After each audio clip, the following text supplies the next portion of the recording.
Hello friends, welcome to the channel. आज मैं आपको एक नई स्टोरी सुना रही हूँ। जैसे कि आपको पता भी भाई दूज आ रही है, तो मैं आपको इसकी कथा सुनाऊंगी। चलो शुरू करते हैं। एक बुढ़िया माई थी, उसके 7 बेटे और एक बेटी थी। बेटी की शादी हो चुकी थी। जब भी उसके बेटे की शादी होती, फेरों के समय एक नाग आता और उसके बेटे को डस लेता था। बेटे की वही मृत्यु हो जाती और बहू विधवा हो जाती। इस तरह उसके 6 बेटे की मृत्यु हो गई थी। 7वें की शादी होनी बाकी थी। इस तरह अपने बेटे के मर जाने के दुख से बुढ़िया माई रो रो के अंधी हो गई थी। भाई दूज आने को हुई तो भाई ने कहा कि मैं बहन से तिलक करवाने जाऊंगा। माँ ने कहा ठीक है।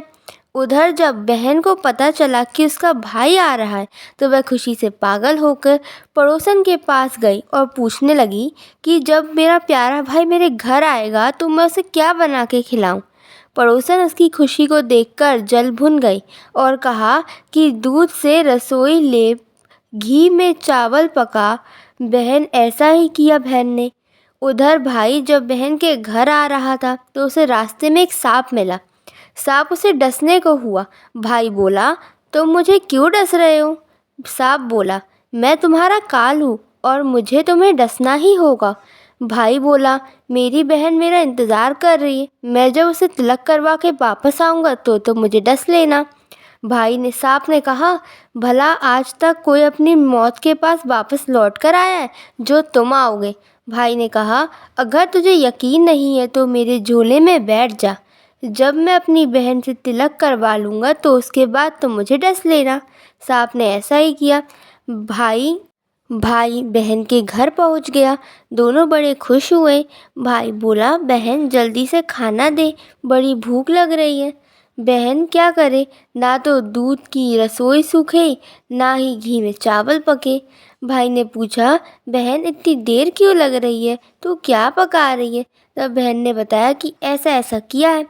भाई बोला, पगली, कहीं घी में भी चावल पके हैं या दूध में कोई रसोई लिपी है?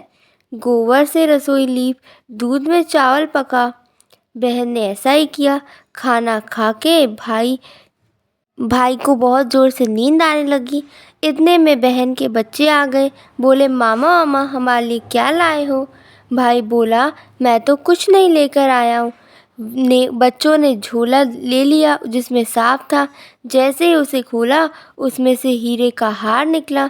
बहन ने कहा, भाई तू मेरे लिए ये इतना सुंदर हार लाया, तूने तो बताया ही नहीं। भाई बोला, बहन तुझे पसंद है तो तू ले ले, मुझे हार का क्या करना। अगले दिन भाई बोला, अब मुझे जाना है, मेरे लिए खाना रख दे। बहन ने उसके लिए लड्डू बना के एक डिब्बे में रख के दे दिए। भाई कुछ दूर जाकर थककर एक पेड़ के नीचे सो गया। उधर बहन के बच्चों को जब भूख लगी तो उन्होंने अपनी माँ से खाना मांगा। माँ ने कहा, खाना भी बनाने में थोड़ी देर लगेगी। तो बच्चे बोले कि मामा को जो रखा था वही दे दो। तो वह बोली कि लड्डू बनाने के लिए बाजरा पीसा था, वही बचा पड़ा है चक्की में, जाकर खा लो। बच्चों ने देखा कि चक्की में तो सांप की हड्डियाँ पड़ी हैं। यही बात माँ को आकर बताई तो वह बाबड़ी सी होकर भाई के पीछे भागी। रास्ते भर लोगों से पूछती कि कैसे किसी ने मेरा बावड़ा सा भाई देखा। तब एक ने बताया कि कोई लेटा है पेड़ के नीचे, देख लो। वह तो नहीं है। भागी भागी पेड़ के नीचे पहुंची, अपने भाई को नींद से उठाया। भैया भैया, कहीं तूने मेरे लड्डू तो नहीं खाए? भाई बोला, ये ले तेरे लड्डू, नहीं खाए मैंने, ले दे के लड्डू ही तू तो दिए थे। उसके भी पीछे पीछे आ गई। बहन बोली, नहीं भाई तू झूठ बोल रहा है, ज़रूर तूने खाए, अब तो मैं तेरे साथ चलूँगी। भाई बोला, तू मान या ना मान, मेरे साथ चल फिर। चलते चलते बहन को प्यास लगती है। वह भाई को कहती है कि मुझे पानी पीना है।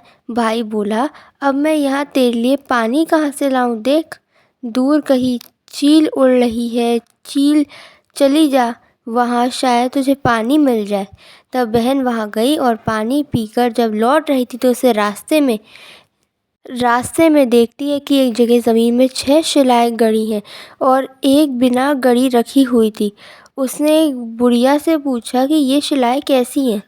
उस बुढ़िया ने बताया कि एक बुढ़िया है, उसके 7 बेटे थे, तो शादी के मंडप में ही मर चुके थे। तो उनके नाम की ये शिलाएँ ज़मीन में गड़ी हैं। अभी 7वें की शादी वह भी मंडप में ही मर जाएगा, तब यह 7वीं सिली भी ज़मीन में गड़ जाएगी। यह सुनकर बहन समझ गई कि ये शिलाएँ किसी और की नहीं बल्कि उसके भाइयों के नाम की ही है। उसने उस बुढ़िया से अपने 7वें भाई को बचाने का उपाय पूछा। बुढ़िया ने उसे बतला दिया कि वह अपने 7वें भाई को कैसे बचा सकती। सब जानकर वह से बाल खुले करके पागलों की तरह अपने भाइयों को गालियां देती हुई चली। भाई के पास आकर बोलने लगी, तू तो जलेगा, कटेगा, मरेगा। भाई उसके ऐसे व्यवहार को देखकर चौंक गया, पर उसे कुछ समझ नहीं आया। इसी तरह दोनों भाई बहन माँ के घर पहुँच गए। थोड़े समय के बाद भाई के लिए उसकी शादी तय हो गई। जब भाई को सेहरा पहनाए लगे तो वह बोली, इसको क्यों सेहरा बांध रहे हो? सेहरा तो मैं पहनूंगी, ये तो जलेगा, मरेगा। सब लोगों ने परेशान होकर सेहरा बहन को ही दे दिया। बहन ने देखा उसमें कलंगी की जगह सांप का बच्चा था। बहन ने उसे निकाल के फेंक दिया। अब जब भाई घोड़ी चढ़ने लगा तो बहन फिर बोली, ये घोड़ी पर क्यों चढ़ेगा? घोड़ी पर मैं बैठूंगी। ये तो जलेगा, मरेगा, इसकी लाश को चील कौवे खाएंगे। जब लोग बहुत परेशान हो गए, सबने उसे घोड़ी पर चढ़ने दिया। अब जब बारात चलने को हुई तब बहन बोली, ये क्यों दरवाजे से निकलेगा? ये तो पीछे के रास्ते से जाएगा। दरवाजे से तो मैं निकलूंगी। जब वह दरवाजे के नीचे से जा रही थी, दरवाज़ा अचानक गिरने लगा। बहन ने एक ईंट उठाकर अपनी चुनरी में रख ली। दरवाज़ा वहीं की वहीं रुक गया। सब लोगों को बड़ा अचंभा हुआ। रास्ते में एक जगह बारात रुकी तो भाई को पीपल के पेड़ के नीचे खड़ा कर दिया। बहन कहने लगी, ये क्यों छाँव में खड़ा होगा? ये तो धूप में खड़ा होगा, छाँव में तो मैं खड़ी होंगी। जैसे ही वह पेड़ के नीचे खड़ी हुई, पेड़ गिरने लगा। उसने एक पत्ता तोड़कर अपनी चुन्नी में रख लिया। पेड़ वहीं के वहीं रुक गया। अब तो सबको विश्वास होगा कि ये बावली कोई जादू टोना सीख कर आई है, जो अपने भाई की रक्षा कर रही है। ऐसा करते करते फेरों का समय आ गया। अब जब दुल्हन आई तो उसने दुल्हन के कान में कहा, अब तक तो मैंने तेरे पति को बचा लिया, अब तू ही अपने पति को और साथ ही अपने मेरे हुए जेठ को बचा सकती है, मरे हुए जेठों को बचा सकती है। फेरों के समय एक नाग आया। वो जैसे ही दुल्हन को डसने को हुआ, दुल्हन ने उसे एक लोटे में भर के ऊपर से प्लेट में बंद कर दिया। थोड़ी देर बाद नागिन लहर लहर करती है, दुल्हन से बोली, तू मेरा पति छोड़। दुल्हन बोली, पहले तू मेरा पति छोड़। नागिन ने कहा, ठीक है। नागिन ने बोला, मैंने तेरा पति छोड़ा। दुल्हन, ऐसे नहीं, पहले 3 बार बोल। नागिन ने 3 बार बोला, फिर बोली कि अब मेरे पति को छोड़। दुल्हन बोली, एक मेरे पति से क्या होगा? हम हंसने बोलने के लिए जेठ भी तो होने चाहिए, एक जेठ भी छोड़। नागिन ने जेठ के भी प्राण दिए। फिर दुल्हन ने कहा, एक जेठ से लड़ाई हो गई तो एक और जेठ वो विदेश चला गया तो तीसरा जेठ भी छोड़। इस तरह एक एक करके दुल्हन ने अपने 6 जेठ जीवित कर लिए। उधर रो रो के बुढ़िया का बुरा हाल था कि अब तो मेरा 7वां बेटा ही बाकी है, बेटों की तरह भी मर जाएगा। गांव वालों ने उसे बताया कि उसके 7 बेटे और बहू आ रही हैं। तो बुढ़िया बोली, अगर यह बात सच है तो मेरी आंखों की रोशनी वापस आ जाए और मेरे सीने से दूध की धार बहने लगी। ऐसे ही हुआ। अपने सारे बेटे बहू को देखकर बहुत खुश हो गई। बोली, यह सब तो मेरी बावड़ी का ही है। कहाँ है मेरी बेटी? सब बहन को ढूंढने लगे। देखा तो वह भूसे की कोठरी में सो रही है। जब उसे पता चला कि उसका भाई, वह अपने घर चली गई। उसके पीछे पीछे सारी लक्ष्मी जी आने लगी। बढ़िया ने कहा, बेटी पीछे मुड़ के देख, तू सारी लक्ष्मी ले जाएगी तो तेरे भाई भाभी क्या खाएंगे?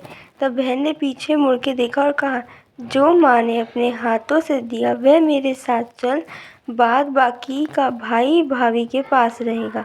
इस तरह एक बहन ने अपने भाई की रक्षा की। आप सभी को दोस्त की बहुत सारी बधाइयाँ। अगर आप मेरे चैनल पर नए हैं तो सब्सक्राइब कीजिए, मेरे वीडियो को लाइक कीजिए और इसे शेयर कीजिए। Thank you.